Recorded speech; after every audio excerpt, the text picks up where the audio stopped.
रहता है, केवल सूचना रहती है, वो दिल से हम जोड़ के कुछ नहीं कर पाते। हाँ, मेरा घर साफ रहे ये दिल से है ना, आंगन और रोड साफ रहे ये दिल से नहीं रहता है। इसलिए मैं कह रही हूँ, तो हम लोग इतना भी तो नहीं कर पा रहे हैं। सेल्फिश होना गलत नहीं है, सेल्फिश यानी मैं सुखी रहूँ, मेरा शरीर स्वस्थ रहे, है ना, मेरा परिवार सुखी समृद्ध रहे। हम ये भी तो यहाँ भी तो प्रूफ नहीं हो पा रहे। अगर ऐसा अगर हो जाएंगे तो आपने कभी सुना भी होगा कि अगर मैं सुखी हूँ, मेरा परिवार सुखी है, दूसरा इंसान भी सुखी है, दूसरे का परिवार भी सुखी है, ऐसे सब लोग हो गए जिस दिन, हम सबको पता है कि परिवार का बड़ा समूह बराबर समाज और सारा बड़ा समूह बराबर पूरा सिस्टम, तो अपने आप सब ठीक ही हो जाएगा, उसको अलग से कोई ठीक होने की ज़रूरत नहीं है। इस तरह से हम देखते हैं कि हमारे जीवन में अगर हम चीज़ों को ठीक से देखने जाएं, समझने जाएं, तो हमारी प्रॉब्लम जो है वो केवल एक ही जगह पर बहुत ज़्यादा अटकी हुई है, वो है मानसिक पक्ष, स्वयं को दूसरों को नहीं समझ पाना। तो इसलिए ऐसा हो एजुकेशन सिस्टम कि जब मैं यहाँ से पढ़ लिख के बाहर आऊँ तो मैं ऐसा बन जाऊँ, कैसा बन जाऊँ, मेरा शरीर स्वस्थ रहे। स्वस्थ रहे क्यों बोल रही हूँ, क्योंकि हम लोग खान पान रहन सहन बहुत गड़बड़ है ना। तो मेरे सुखपूर्वक जीने के लिए मेरा जो व्हीकल है, साधन है, जो बॉडी है, वो भी ठीक रहना चाहिए, है ना। मैं समझदार हूँ, मेरा शरीर गड़बड़ है, इससे काम नहीं चलेगा। इसलिए शरीर स्वस्थ रहे, मैं समझदार हूँ, मेरी अंडरस्टैंडिंग ऐसी रहे कि मैं खुद को सामने वाले को समझ पाऊँ, ऐसी मेरी समझ हो, है ना, और मेरा परिवार सुखी रहे, है ना। तो ऐसा शिक्षा का उद्देश्य में अब उसको बड़ा कर देते हैं। शिक्षा का उद्देश्य चूँकि पूरे यूनिवर्स के आधार पे रहता है, ना कि पर्सनल के आधार पे। तो शॉर्टकट में अगर हम कहें, शिक्षा का उद्देश्य ये है कि मैं समाधानित रहूँ, मैं कॉन्फिडेंस के साथ जी सकूँ, मुझे स्वयं में विश्वास हो, मेरा परिवार समृद्ध रहे, मेरा परिवार सुखी रहे। और आगे बढ़ते हैं तो समाज में अभयता हो, कोई डर ना हो, कोई चोरी डकैती ना हो। अभयता मतलब हमको दूसरे से डर ही ना हो। अभी भय किस बात का है कि मेरे घर में चोरी ना हो जाए, है ना, अभी इस बात का डर है कि दूसरा मेरे को नुकसान ना पहुंचा दे। तो इसलिए मैं कह रही हूँ समाज में अभयता हो, कोई डर नाम की चीज़ ना हो समाज में। और एक चीज़ है प्रकृति संतुलित हो। हम ठीक रहेंगे, हम ठीक से करेंगे तो प्रकृति संतुलित होगी, ठीक है। तो एजुकेशन सिस्टम का पर्पस या शिक्षा व्यवस्था का जो उद्देश्य है, ये उद्देश्य है कि मैं स्वयं खुशहाली से जी सकूं, ऐसा ही शिक्षा मुझे बना दे, है ना, माने ऐसा नॉलेज, ऐसा ज्ञान मुझे शिक्षा व्यवस्था से मिले कि मैं सुखी समृद्ध हो जाऊं, मेरा परिवार के साथ मेरा तालमेल हो जाए, समाज में अभयता का व्यवस्था फैल जाए और प्रकृति संतुलित हो जाए। ऐसा अगर हम प्रत्येक मानव बन पाते हैं, ऐसा बन के हम निकल पाते हैं, यही शिक्षा का उद्देश्य है। तो चूक शिक्षा प्रणाली में यही है कि हमको ऐसा ज्ञान, ऐसा नॉलेज नहीं मिल रहा है जिससे कि इस तरह की जो मानसिक पक्ष वाली जो कमी है वो पूर्ति हो सके। इस पे पूरे विश्व भर में बातें हो रही हैं, मैं कुछ नया बता रही हूँ ऐसा नहीं है। ये सभी बुद्धिजीवियों ने पहचाना है कि शिक्षा में कमी क्या है। सबको ये समझ में आ रहा है कि भौतिक पक्ष का विकास तो हो रहा है, मानसिक पक्ष का विकास नहीं हो रहा है। सबको सुविधाएं तो उपलब्ध हो रही है, लेकिन सबको अक्ल दिमाग उपलब्ध नहीं हो रहा है कि वो खुद से दूसरों के साथ कैसे जिए। ये सबको पता है, इस पे बात भी हो रही है और ये भी बात हो रही है कि शिक्षा सिलेबस पूरा ठीक करने की ज़रूरत है। क्यों यहाँ से पढ़ लिख के सब बाहर जाके नक्सलवादी, आतंकवादी, टेररिज्म या कुछ गलत काम कर रहे हैं, तो ये पढ़े लिखे लोग ही ज़्यादा कर रहे हैं, ऐसा क्यों हो रहा है। तो इस तरह से उसको ठीक करने के लिए समझ में आ गया है, मैं कुछ नया नहीं बता रही हूँ, है ना। तो एक तो हमने ये देखा कि अगर हम यहाँ इतने बड़े यूनिवर्सिटी में काम कर रहे हैं, हम यहाँ काम कर रहे हैं इस सिस्टम में, तो हमको ये नॉलेज हो, हमको ये ज्ञान हो कि शिक्षा प्रणाली में कहाँ पर चूक हो रही है। और भी बहुत सारे पॉइंट हैं इससे जुड़े हुए जो हम कर सकते हैं, ठीक है। अभी आया ही है, शिक्षा की बात चल रही है, इसी से जुड़े हुए कुछ सवाल भी कर लेते हैं। चलो आप ही लोग बताइए, अच्छा स्कूल किसको बोलेंगे अभी के समय में? अच्छा स्कूल अभी के समय में अच्छा स्कूल किसको बोलते हैं? स्कूल से शुरू कर रहे हैं क्योंकि बच्चों को ही भेजते हैं, कॉलेज की बाद में बात करेंगे। अभी अच्छा स्कूल किसको बोल रहे हैं? हाँ, क्यों बोल रहे हैं डीपीएस, केपीएस, कांगड़ेवेली, क्यों बोलते हैं इसको अच्छे स्कूल?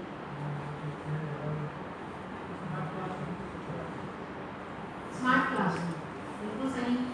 वहाँ के टीचर अच्छे हैं, पढ़ाते मस्त हैं, ग्राउंड की फैसिलिटी अच्छी है। टीचर अच्छे हैं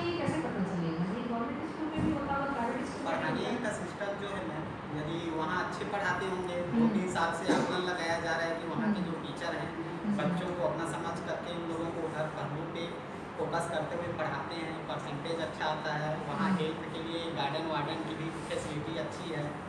इस वजह से बच्चे कई तरह से आगे कई बार आता है कि अभी AIEEE और ये IIMS में एग्जाम में गवर्नमेंट स्कूल के इस बच्चे ने टॉप किया।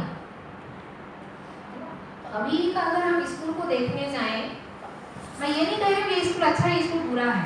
अभी के समय में ये मान्यता है अच्छा स्कूल है ना, जो है ना ऐसा क्लासरूम हो जो जिससे देखे पर्सनालिटी अच्छी लगे मुझे कि मेरा बच्चा ये महंगे स्कूल में पढ़ रहा है ना। अभी का जो पूरा जो डिज़ाइन है अच्छा कहने का, वो कहीं ना कहीं जहाँ पे ज़्यादा पैसा इन्वेस्ट हो करके थोड़ी अच्छी खासी महंगी बिल्डिंग और थोड़ा अच्छा खासा सुविधा है ना, अभी अच्छा का जो बेस है वो कहीं ना कहीं भौतिक सुविधा के आधार पर ही है, पर्सनालिटी के आधार पर ही है। मैं ये चाह रही हूँ कि अच्छा का जो अच्छे स्कूल का जो बेस है वो बिल्डिंग ना हो, टीचर की पर्सनालिटी ना हो। अच्छे स्कूल का आधार है ज्ञान की, वहाँ नॉलेज किस तरह का दिया जा रहा है ना, वो बच्चे पढ़ लिख के कैसा बन रहे हैं, वहाँ पढ़ाया कैसे जा रहा है, अच्छा पढ़ाया जा रहा है ना, और सारी चीज़ें उनका वाकई उनका मेंटल डेवलपमेंट हो रहा है, तो बिल्कुल अच्छा स्कूल है। अब वो चाहे DPS हो चाहे वो गवर्नमेंट स्कूल हो, वो कोई भी हो, अभी हम लोग उस पर नहीं जा रहे हैं। अच्छा का डेफिनेशन है अच्छा नॉलेज मिल रहा है कि नहीं, उसको प्रॉपर अच्छे से चीज़ें दी जा रही है कि नहीं। लेकिन अभी जो डिज़ाइन है दिमाग में वो कुछ और ही है, महंगा स्कूल बराबर अच्छा स्कूल है ना, इसलिए तो धीरे धीरे प्राइवेट स्कूल गवर्नमेंट स्कूल धीरे धीरे वो हो रहा है ना, कम हो रहा है, बंद हो रहा है, जो भी है। तो अच्छा का अर्थ है मुझे वो नॉलेज मिल रहा है कि नहीं, जहाँ से है ना मेरे अंदर वो सारा नॉलेज आ जाए कि मैं एक अच्छी नौकरी भी कर सकूं और एक अच्छा समझदार इंसान भी बन सकूं, उसको अपन एक अच्छा स्कूल कहेंगे। अच्छी नौकरी किसको बोलेंगे? अच्छा जॉब, उसमें सेटिस्फेक्शन। कैसे पता चलेगा कि मुझे सेटिस्फेक्शन मिल गया? सर्विस से ठीक है सब हर टाइम घर पर कोई आत्मसंतुष्टि भी है, नौकरी में कई ऐसे हैं वही नौकरी छोड़ कर जाएगा काम के ऊपर डिपेंड करता है। यदि आप जिस काम को कर रहे हो, जिस जॉब को कर रहे हो, उसमें यदि आपको काम करने में अच्छा लग रहा है तब वो उस जॉब में मज़ा भी आएगा, काम करने में अच्छा भी लगेगा, मनी मिल रहा है तब तो फिर सोने पे सुहागा है। अच्छी नौकरी का तात्पर्य भी अच्छी सैलरी से है। वो अच्छी नौकरी तब है आपके लिए जब वो अच्छी सैलरी के साथ आप सुखी हो, बैलेंस लाइफ। हाँ बैलेंस है। आपकी अच्छी सैलरी है लेकिन आप सुखी हैं तो आपकी एक अच्छी नौकरी लग गई ऐसा बोलेंगे। लेकिन आपकी अच्छी सैलरी है और आप सुखी नहीं हैं तो अब हम कहेंगे कि भाई अभी वो सोचना पड़ेगा। तो अगर हम इसको देखने जाएं, अच्छा जो वर्ड हम यूज़ कर रहे हैं, अभी हमारा जो अच्छा जो शब्द है वो कहीं ना कहीं फिजिकल है। अच्छा शब्द से आता है शानदार बैंगलो, शानदार घर, शानदार ये बैंक बैलेंस, ये मनी, ये अच्छे में ये आता है। मैं वहाँ शिफ्ट करना चाह रही हूँ कि अच्छा तो मतलब जीने से कोरिलेट कर पाए हम कि मैं सुखपूर्वक जी रहा हूँ कि नहीं, मुझे समझ मिल रही है कि नहीं, मेरे अंदर में वो अंडरस्टैंडिंग डेवलप हो रही है कि नहीं, है ना, वो वहाँ शिफ्ट करने की बात हो रही है कि अच्छा हम किसको बोल रहे हैं यहाँ पर, है ना। एक और पॉइंट आया था अपने बात में, सफलता, है ना। बताइए सफल इंसान किसको बोलेंगे? सफलता में क्या समझ में आता है? सफल इंसान किसको बोलेंगे? धन से और मन से खुश, धन भी अच्छा कमा रहा हो और मन से संतुष्ट हो अपने जीवन से। ठीक है, सफल ठीक है, सही है। आज की डेट में सफलता मतलब जो अपनी शिक्षा को, अपने गुणों को यूज़ करते हुए वो जो चाहे उसको मिले, अपने टैलेंट, अपने एजुकेशन क्वालिफिकेशन को यूज़ करते हुए जो उसको मिल रहा है। ठीक है। और बताइए किसे कहेंगे सफल इंसान? समझदारी से जुड़ी सके। ठीक है, जो आपने कहा है ना कि वो संतुष्ट हो, खुश हो, और लाइफ जो गोल्स है ना, लाइफ सेटिंग गोल्स, बिल्कुल गोल्स को फुलफिल करने के बाद सफलता मिलेगा, सेटिस्फेक्शन। ठीक है।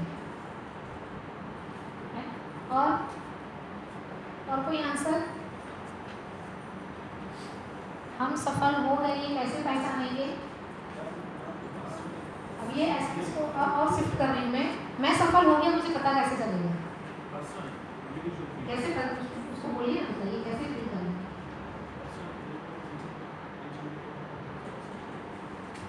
मैं सफल हो गया ही मैं महसूस कैसे करूँगा? मुझे पता वो कैसे ऐसे चलेगा? महसूस करेगा। Personally, हाँ? ठीक है और तो सफलता कोई एक चीज है जो अटेंड कर लिया और हो गया, ये चेंज होता रहता है, चेंज होता रहता है। मैं एक गोल अटेंड कर लिया बस हो गया, उसके बाद नेक्स्ट गोल, फिर ये चेंज कीप ऑन चेंजिंग। तो सफलता कोई फिक्स डेफिनेशन नहीं है। ठीक है और इंडिविजुअल परसेप्शन भी है। सफलता में जिस फील्ड में हूँ सबसे आगे बढ़ता हूँ। जितना है मेरे लिए उतना मेरे लिए पर्याप्त है, ये और ठीक है और सफलता का मतलब आप क्या समझ रहे हैं? रखते जाइए। एक milestone,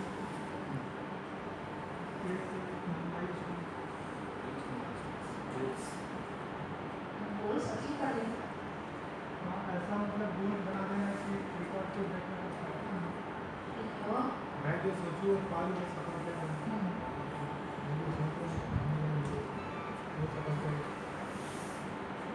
और अपनी सफलता के साथ साथ अपनी फैमिली में जितने भी लोग हैं वे लोग भी एक ऊंचे स्तर पे पहुंचा सकें, ये भी होना ज़रूरी है। यदि हम सक्सेस हो गए और हमारे बाल बच्चे सफल नहीं हुए, वो पढ़ाई लिखाई में कमज़ोर हो गए, तो फिर वैसी सफलता का क्या मतलब? इसलिए अपने फैमिली के हर एक सदस्य के साथ साथ अपने पाड़ा पड़ोस के जो लोग हैं उनको भी एक अच्छी जगह पे या अच्छे विचार, अच्छे हर तरह से सुसभ्य हो, ये भी ज़रूरी है। सफलता का मापदंड पे देखा जाए तो बहुत सारे क्षेत्रों पे है, तो उसमें आपके साथ साथ अपनी फैमिली के साथ साथ अपनी सोसाइटी का डेवलपमेंट होना भी बहुत ज़रूरी है। यदि आप एक तरफा सफल हो गए और आपके सोसाइटी ठीक ना हो तो आप कितने दिन तक सोसाइटी में रह सकते हैं? इसको भी आकलन यदि करेंगे तो मेरे हिसाब से फैमिली के साथ साथ सोसाइटी का सफल होना भी बहुत ज़रूरी है। मुझे कैसे महसूस होगा कि मैं सफल हूँ? अपने लिए बोलिए आंसर कि आपको कैसे पता चलेगा कि मैं सफल हो गया। आपका आंसर आ रहा है कि सफलता कोई फिक्स नहीं होता है, वो उसको भी देखेंगे। इसमें आता है टुकड़ों में, एक मैंने गोल बनाया वो अचीव हो गया सक्सेस, फिर सेकंड गोल ऐसे होता है ना कि मैंने गोल बनाया कि मुझे 10th में इतना परसेंट, फिर 11th फिर आया कि मुझे IIT NIT वहाँ भी चला गया एक सक्सेस, फिर लगा कि 4 साल बाद ये वाला जॉब है ना, वो जॉब मिल गया। और ये टुकड़ों में बता रहे हैं कि भाई यहाँ ये मैंने गोल बनाया पूरा हो गया सक्सेस, फिर ये गोल बनाया फिर पूरा हो गया सक्सेस। तो अभी हम स्टेप बाय स्टेप बना रहे हैं, ठीक है, ऐसा हम बता रहे हैं।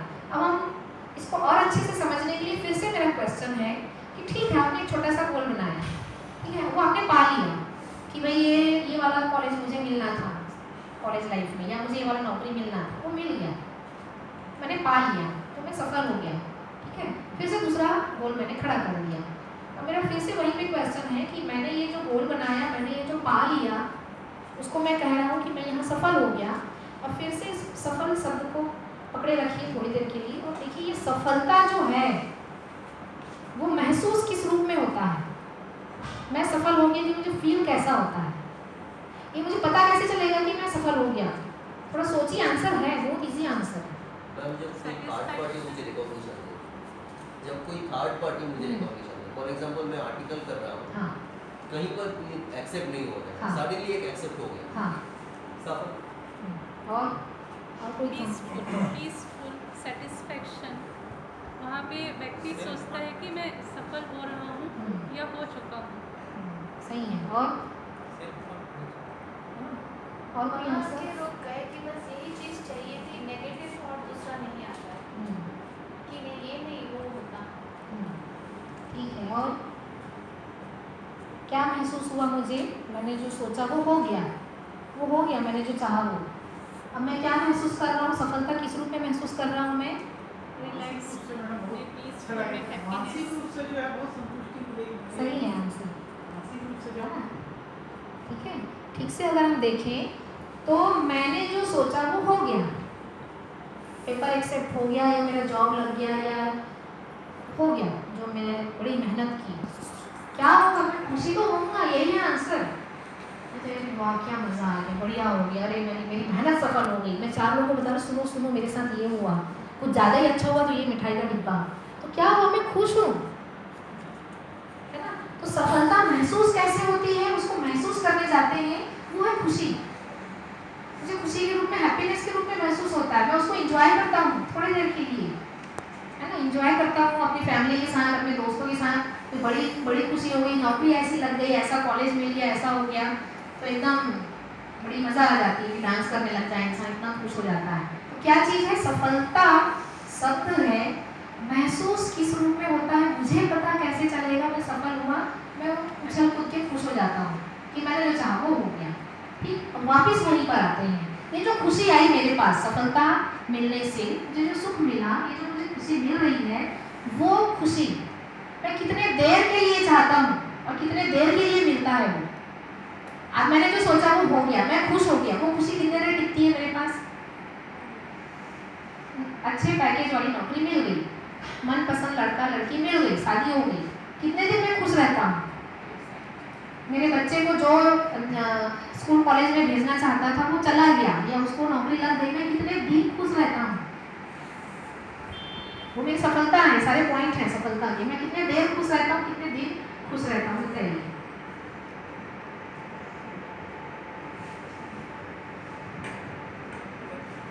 बहुत देर से इसको मनन कर रहा हूँ, तो मैं कुछ बोलना चाहता हूँ। आनंद में एक फैमिली है जिसमें सभी लोग यानी कि 3 डॉक्टर्स हैं, बड़े बड़े डॉक्टर्स हैं, और प्रोफेसर है, HOD है, ऐसे लोग। उसमें एक बहू गई जो भी डॉक्टर थी, और उसके बाद में इतना ज़्यादा क्लैश हुआ उस पूरी फैमिली के अंदर में कि सभी यानी मिलियनियर फैमिली है, उसके बाद भी पूरी फैमिली बिखर गई थी, पूरी फैमिली टूट रही थी। सभी सफल थे। आज के इस रेफरेंस में देखें, भौतिक रूप से देखें तो जिंदगी पूरी निकल गई थी, बुजुर्ग भी थे, लेकिन कोई भी उसको सुलझा नहीं पा रहा। सभी लोग यानी कि सफल होते हुए भी असफल हो गए, ऐसा बोल सकते हैं। जब वो फिर वो एक कपल अलग हुआ और उन्होंने एक दूसरे को समझना शुरू किया, उसके बाद जब समझदारी आई तभी वो सफल हुए, ऐसे से कभी सफल। तो समझदारी जो मेरे मन में आता है बार बार, जब तक समझदारी नहीं होगी तभी कुछ होता है। कुछ ऐसी बात है कि जिंदगी भर हम यही काम करते रहे, धूल चेहरे पे लगी और आईना साफ करते रहे। धन्यवाद।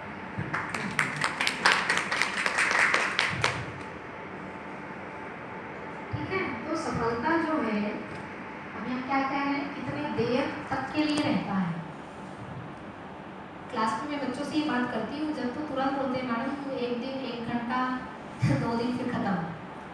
आंसर यही है कि अगर है ना मेरी नौकरी लगी तो 1 दिन 2 दिन मैं खुश हूँ, फिर कुछ नया आगे, है ना, मनपसंद लाइफ पार्टनर मिला, मनपसंद जो भी चीज़ें हुई, जहाँ भी जो भी मन, घर भी खरीद लिया मैंने, गाड़ी खरीद ली, वो भी है, वो भी आता है हमारा सफलता कि मेरा प्लानिंग है ऐसा घर हो, मेरी प्लानिंग है इतनी 4 व्हीलर ये ऐसा, और मेरा इतना ये, वो आता भी है और हम खुश भी होते हैं, लेकिन वो टेम्पररी रहता है, ज़्यादा देर नहीं टिकता। 1 दिन 2 दिन 24 घंटा 1 घंटा 2 घंटा, नया मोबाइल, नया गाड़ी, नया घर, नई साड़ी, नए गहने, नया जो भी है, नया जॉब जो भी है ना, या मनपसंद लाइफ पार्टनर जो भी, तो वो जो हैप्पीनेस है, वो जो खुशी है, वो टेम्पररी रहती है, कुछ दिन के लिए, कुछ देर के लिए रहती है।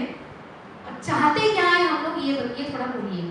मिलता तो ये है, चाहना क्या है दिल से, हम चाहते क्या, ऐसे ही चाहते हैं थोड़ा टेम्पररी हैप्पीनेस, कि अंदर से चाहना क्या है दिल से, कि ये खुशी हमेशा बनी रहे, मेरी चाहना है कि ये थोड़ा ही ठीक है। क्या है चाहना, क्या है अंदर से आवाज़, क्या है हमेशा बनी रहे, खत्म ही मत हो, है ना। मैंने इतनी मेहनत से इतनी अच्छी नौकरी पाई है तो ये खुशी सारी ज़िंदगी बरकरार रहे, है ना। मेरे इतने मेहनत से, है ना, मेरा ये घर बन गया, ये लाइफ पार्टनर मिल गया, या मेरे बच्चे ऐसे बन गए, कुछ हो गया, मैंने जो चाहा वो हो गया, तो मैं परमानेंट खुश हो जाऊँ ना, मैं ऐसा मैं चाहता हूँ ना, हमेशा मैं खुश रहूँ, निरंतर सुखी रहूँ मैं। तो इस चीज़ को हम समझेंगे, इस क्लास में हम देखेंगे कि हम लोग ये देख रहे हैं कि हम लोग मेहनत करने में कोई कंजूसी कमी नहीं कर रहे हैं, हम दिल से ईमानदारी से भरपूर मेहनत करते हैं और हम जो चाहते हैं वो होता भी है, होगा भी। क्योंकि कहीं आपने भी पढ़ा होगा, सुना होगा कि कोशिश करने वालों की कभी हार नहीं होती। आप जो दिमाग में लाओगे, जुनून लाओगे, वो पूरा होगा ही, बस मेहनत करने की देरी है, मिल जाएगा, है ना।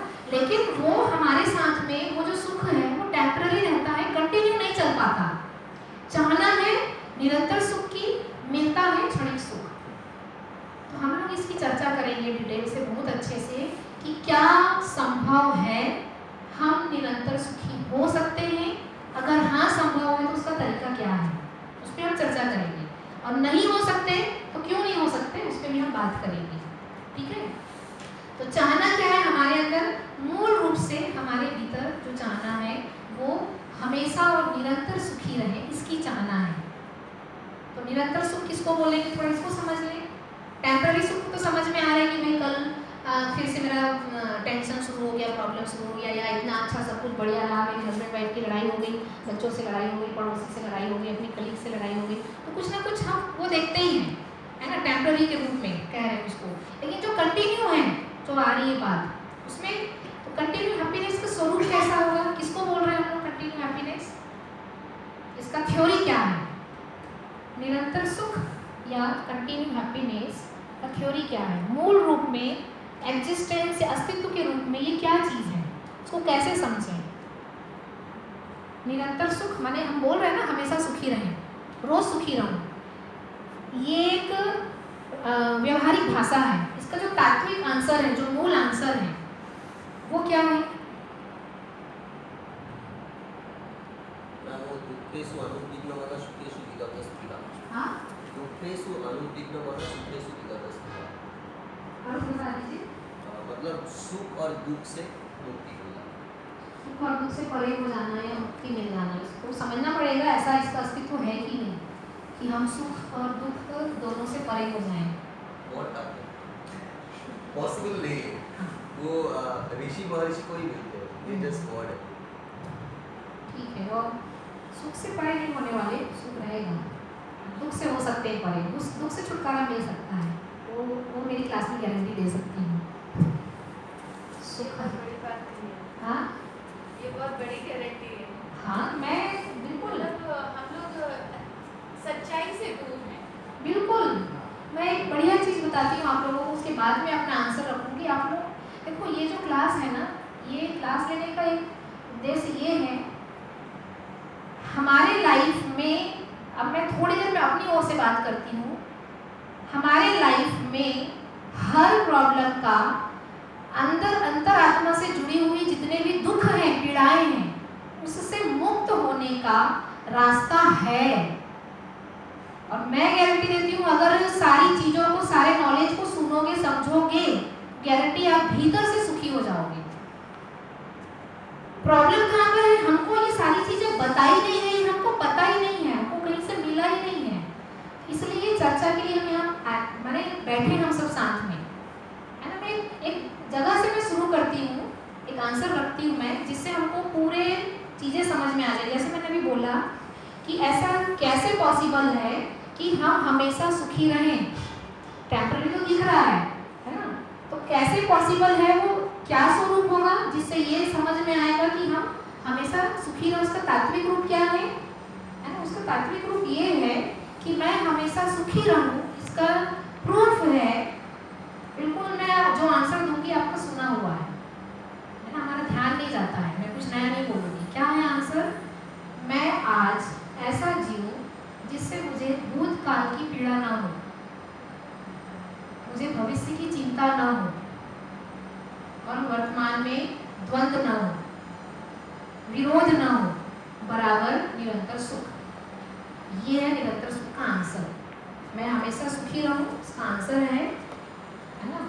पीड़ा ना हो पास्ट की, उसने ये किया, उसने वो किया, मेरा ये हो गया, मेरा वो हो गया, काश मैंने कोशिश की होती, काश मैंने ये ना किया होता, उसने तो ये कर दिया। तो पास्ट भूतकाल की पीड़ा ना हो, आज मैं जी रहा हूँ, आज का विरोध ना हो, अंतर्द्वंद ना हो, कॉन्फ्लिक्ट ना हो, और फ्यूचर की चिंता ना हो। ऐसा मैं जब जीता हूँ, बराबर निरंतर सुख। तो यहाँ तक पहुँचने का रास्ता है और गारंटी है। ठीक है, ये कैसे संभव है, मैं इस पे थोड़ा अपनी बात रख रही हूँ, है ना। तो मेरी जो पूरी क्लास है उसमें हम लोग ये एक छोटा सा स्टोरी टाइप का बताती हूँ। जैसे हम लोग मान लीजिए हमको देश के लिए कुछ करना है और लड़ाई के मैदान में हमको भी जाना है, पूरे भारत पाकिस्तान में या पता नहीं 2 देशों में लड़ाई हो गई और मुझे अपने देश के लिए लड़ने जाना है और मुझे हथियार चलाना नहीं आता और मैं लड़ाई करने चला गया, क्या होगा? मैं अपने देश की सपोर्ट के लिए मैं युद्ध क्षेत्र में चला गया और मुझे हथियार चलाना नहीं आता, तो क्या होगा? कुछ बताने के लिए छोटा सा स्टोरी जैसा, क्या होगा? मर जाएंगे कि नहीं? थोड़ा ख्याल नहीं है, किसी ने बंदूक से मारा और मर गए, हमको तो गोली चलानी आई नहीं। एक गोली कम हो जाएगा मैडम। मैं पॉजिटिव भी सोच सकते हैं ना, वहाँ अगर आपके पास में बिना हथियार के बढ़ सकते हैं भी हो साइंस सकता में। है। हाँ? अगर आप सामने वाले के पास में हथियार है लेकिन आपको चलाना नहीं आता, आपके पास में रखा हुआ है, लेकिन उस टाइम पे भी अगर आपको बचने का सेंस है तभी भी आप बच सकते हैं उससे। कैसे बचोगे? अगले को गोली चलानी आती है और ढूंढ के मारता है गोली, वही कहाँ ढूंढता है वो। युद्ध का मैदान है, 2 देशों में लड़ाई चल रही है, दुश्मन यही है खत्म हो जाए, जो खत्म हो गया, जो बच गया वो माने वो विजयी हो गया, देश पे विजय हासिल कर लेगा। हम बिना ट्रेनिंग के, बिना किसी ट्रेनिंग के अगर मैं लड़ाई के मैदान में जाऊंगी मैं मारी जाऊंगी, ट्रेनिंग लेके जाऊंगी मैं बच के आऊंगी बिल्कुल, क्योंकि बचने का ट्रिक सीखा है मैंने। अभी मैंने बचने का ट्रिक नहीं सीखा है, तो लड़ाई के मैदान में जाते ही मारे जाएंगे, ये एक बात है। एज इट इज़ यही बात family life, society life, human being के लाइफ में है। बिना ट्रेनिंग के हम ये ज़िंदगी जी रहे हैं, इसीलिए हमारे विचार टकराते हैं। हमारी लड़ाई क्या है? मैं तो बोलती हूँ, जो ग्लोबल वार्मिंग बोलते हैं ना, ग्लोबल वार्मिंग का मतलब सबको पता है। मैं ये भी बोलती हूँ फैमिली वार्मिंग शुरू हो गया है। फैमिली वार्मिंग यानी हमारे विचार टकरा रहे हैं आपस में, हम लोग लड़ रहे हैं, मर कट रहे हैं, मार रहे हैं, बहुत कुछ हो रहा है ना। हमारे दिमाग गर्म हो रहे हैं, हमारी बनती नहीं है आपस में, है ना। तो क्या हो रहा है? हम लोग बिना ट्रेनिंग के, बिना नियमों को जाने, बिना बहुत सारी चीज़ों को जाने हम लोग जी रहे हैं। और ये हम इंसानियत की, हम ह्यूमन बीइंग की महिमा है, खासियत है कि हम इतनी पूरी आबादी में हम लोग जिंदा हैं, बचे हुए हैं। बहुत सारी मान्यताओं ने हमको, बहुत सारे कानून नियम मान्यताओं ने बचा के रखा है। जिस दिन ये मान्यता कानून नियम टूटेगा उस दिन हम सब राक्षस हो जाएंगे, मार डालेंगे एक दूसरे को। सबके अंदर में लगा ही रहता है कि मौका मिले तो मैं चोरी कर लूँ, मैं चोर के डर से चोरी नहीं करता हूँ, है ना। मौका मिले तो ये ख्याल तो बहुत आते हैं कि इसका मर्डर कर दूँ, हिम्मत नहीं रहती, इसलिए नहीं कर पाते। तो ठीक से अगर हम देखें, कहीं ना कहीं हम लोग बंधे हुए हैं मान्यताओं में, नियमों में, है ना। समाज के बंधनों में बंधे हुए हैं कि समाज का ये नियम है, ये करोगे तो अपमान होगा, ये करोगे तो बदनाम होगा, ये करोगे तो जेल जाओगे। बहुत सारे नियम में बंध के हम संभले हुए हैं। जिस दिन ये सारी बेड़ियाँ टूटेगी ना, पूरा बेहाल हो जाएगा इंसान का पूरी धरती में, है ना। तो अब हम यहाँ पे क्या करते हैं कि ये जिंदगी हम बिना ट्रेनिंग के जी रहे हैं, मान्यता बस हम कहीं ना कहीं टिके हुए हैं, आस्था बस भी टिके हैं, ईश्वर के प्रति आस्था या किसी के प्रति भी आस्था, तो वहाँ भी हम किसी न किसी रूप में ठीक होकर के हम चल भी रहे हैं, है ना। तो अब हम यहाँ पे देखते हैं कि क्या पूरे हम मानव जाति के जीवन में जितने भी तरह की प्रॉब्लम हैं, अब आप ही से पूछ लूँ फिर मैं आगे बढ़ती हूँ। हम ये पूरे धरती में जितने भी ह्यूमन बीइंग हैं, हमारे जितने भी personal interpersonal problem, family problem, social problem या अल्टीमेट हैप्पीनेस में ना होना, ये जितने भी प्रॉब्लम है, क्या लगता है इसका कोई स्थायी सॉल्यूशन है, फिक्स सॉल्यूशन जिससे हम धरती के सारे इंसान सुखी हो जाएंगे? कोई आंसर है? ऐसा कोई सॉल्यूशन है? संतोष, संतोषात्तम सुखलाभ, एक तो सेटिस्फेक्शन होना चाहिए। जब भी हम सफल होते हैं तो लक्ष्य दूसरा बन जाता है। क्षणिक होता है, 2 घंटा हम सुखी रहे, आनंद में रहे, एक दिन आनंद रहे, फिर अगला लक्ष्य बन जाता है, पता नहीं वहाँ पर सफल होंगे नहीं होंगे, गिरना भी होगा, उठना भी होगा। तो संतोष का भाव एक, दूसरा अपेक्षाएं ना हो। हम आपने कहा ना, भूत में, भविष्य में, वर्तमान में हम अपेक्षाएं रखते हैं, इसको ये करना चाहिए था, ये करना हो, मुझे ये इसने ये नहीं किया, ये सहयोग नहीं किया, अपेक्षाएं ज़्यादा है, इसके कारण हम दुखी हैं। तो अपेक्षाएं कम हो, सेल्फ कॉन्फिडेंट में आदमी अपना काम करे, अपनी जो ड्यूटी है कोई नहीं करता है फिर भी शांत रहे। और दूसरा है संतोष हो, तो व्यक्ति सुखी हो सकता है और ज्ञानपूर्ण हो, स्वाध्याय करता रहे और अनुभव को जिए। हर व्यक्ति अनुभव लेता है और अनुभव से सिखाता है। तो ये 3 चीज़ों से, अनुभव से, अपेक्षाएं कम रखने से और संतोष से सुखी हो सकता है। ठीक है, बैठिए। अपेक्षाएं वाला जो आपने कहा, अपेक्षाएं कम करें या ना करें, उस पर भी अपन चर्चा करेंगे। संतोष क्या चीज़ है, उस पर भी चर्चा करेंगे, है ना, बात करेंगे इस पर। ठीक है।